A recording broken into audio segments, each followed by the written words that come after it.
श्री रामचरितमानस अहिल्या प्रसंग कथा। आश्रम एक दिख मग माई, खग मृग जीव जंतु तह नाई। पूछा मुनि शिला प्रभु देखी, सकल कथा मुनि कहा विशेषी। मार्ग में एक आश्रम दिखाई पड़ा। वहाँ पशु पक्षी कोई भी जीव जंतु नहीं था। पत्थर की एक शिला को देखकर प्रभु ने पूछा। तब मुनि ने विस्तार पूर्वक सब कथा कही। गौतम नारी श्राप बस, उपल दे अधरि धीर। चरण कमल रज चाहती, कृपा करहु रघुवीर।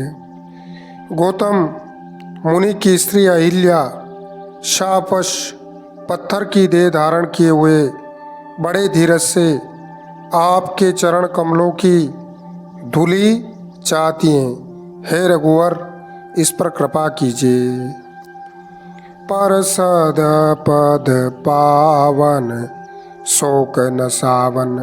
प्रगट भई तप पुंज सही, देखत रघुनायक जन सुखदायक।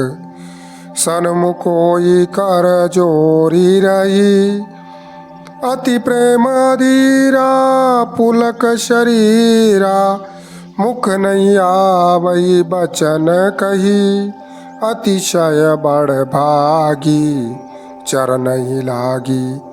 जुगल नयन जलधार बही। श्री राम जी के पवित्र और शोक को नाश करने वाले चरणों का स्पर्श पाते ही सचमुच वह तपोमूर्ति अहिल्या प्रकट हो गई। भक्तों को सुख देने वाले श्री रघुनाथ जी को देखकर वह हाथ जोड़कर सामने खड़ी रह गई।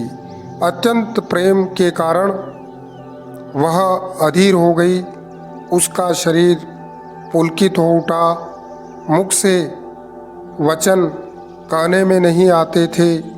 वह अत्यंत बड़भागिनी अहिल्या प्रभु के चरणों से लिपट गई और उसके दोनों नेत्रों से जल, प्रेम और आनंद के आंसुओं की धारा बहने लगी। धीरज मन कीना, प्रभु कहु चीना। धीरज मन कीना, प्रभु कहु चीना। रघुपति कृपा भगति पाई, अति निर्बल बानी आस्तुति ठानी। ज्ञान गम्य जय रघुराई, मैं नारी पावन प्रभु जग पावन। रावण रिपु जन सुखदाई, राजीव विलोचन भव भय मोचन। पाहि पाहि शरण आई। फिर उसने मन में धीरज धरकर प्रभु को पहचाना और श्री रघुनाथ जी की कृपा से भक्ति प्राप्त की। तब अत्यंत निर्मल वाणी से उसने इस प्रकार स्तुति प्रारंभ की। हे ज्ञान से जानने योग्य श्री रघुनाथ जी, आपकी जय हो।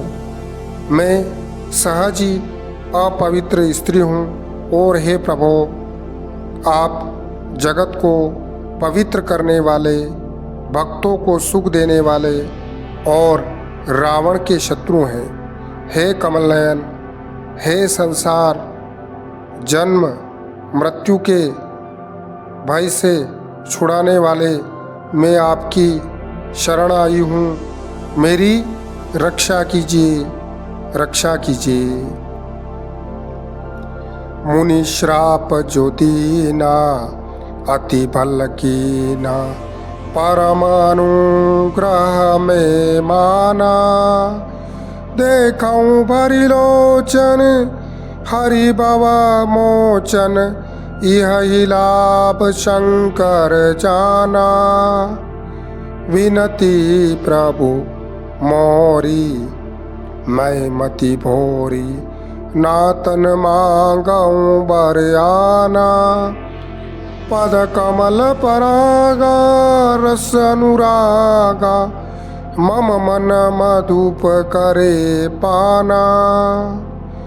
मुनि ने जो मुझे शाप दिया सो बहुत ही अच्छा किया। मैं उसे अत्यंत अनुग्रह करके मानती हूँ कि जिसके कारण मैंने संसार से छुड़ाने वाले श्री हरि आपको नेत्र भरकर देखा। इसी आपके दर्शन को शंकर जी सबसे बड़ा लाभ समझते हैं। हे प्रभु, मैं बुद्धि की बड़ी भोली हूँ। मेरी एक विनती है, हे नाथ, मैं और कोई वर नहीं मांगती, केवल यही चाहती हूँ कि मेरा मन रूपी भोरा आपके चरण कमल की रज के प्रेम रूपी रस का सदा पान करता रहे। जय पाद सुर सरिता परम पुनीता प्रगट भई शिव शीस धरी। सोई पद पंकज जही पूजत आज मम सिर धरेऊं कृपाल हरि। एही भांति सिधारी गौतम नारी बार बार हरि चरण परी। जो अति मन भावा सो बरु पावा गे पति लोक आनंद भरी। जिन चरणों से परम पवित्र देव नदी गंगा जी प्रकट हुई, जिन्हें शिवजी ने सिर पर धारण किया और जिन चरण कमलों को ब्रह्मा जी पूजते हैं, कृपालु हरि आपने उन्हीं को मेरे सिर पर रखा। इस प्रकार स्तुति करती हुई बार बार भगवान के चरणों में गिरकर जो मन को बहुत ही अच्छा लगा, उस वर को पाकर गौतम की स्त्री अहिल्या आनंद में भरी हुई पति लोक को चली गई। बोलिए जय श्री सीताराम, श्री सीताराम, श्री सीतारामचंद्र भगवान की जय।